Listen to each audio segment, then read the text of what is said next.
Po 2 letih se vračamo na Kickstarter z 2 novima izdelkoma. Prvi je v bistvu Hummingbird Feeder, v slovenščino bi se slovenilo kot krmilnica za kolibrije. Tudi za evropski trg pa je tam tudi ta ptičja kopev oziroma bird bath. Recimo lastovica ne je semen, ampak se hrani izključno z insekti medtem, ko letijo, se pravi med letom. In taka ptica ne bo nikoli obiskala krmilnice, ki je v bistvu namenjena polnjenju semeni. Bo pa vseeno se rabila hidrirati, bo žejna, bo se prišla ohladiti.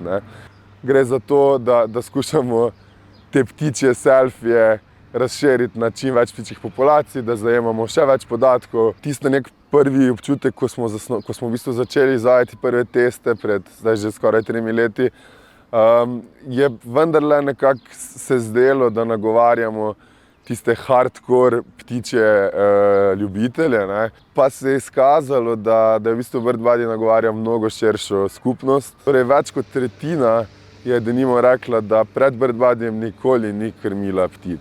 Medtem, ko smo se resneje lotili razvoja, pa to smo se bili tudi primorani oborožiti z sodelavkami in sodelavci, ki so ne le ljubitelji, ampak dejansko študirani znalci, da tako rečem. Hobi res tak, da te posrka, da te okuži, je pač neverjetno lep.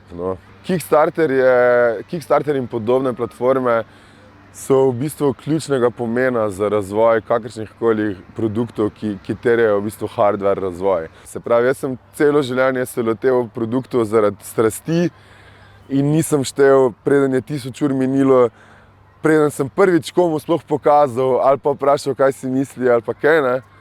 Tukaj je pa bila zgodba obrnjena v to, da smo najprej šli validirati, a je to nekaj, kar trg hoče, kar si kdo želi, kar je kdo pripravljen plačati, in šele potem šli v razvoj. Moj nasvet tukaj bi bil, da ne preveč čustveno obravnavati svojih idej.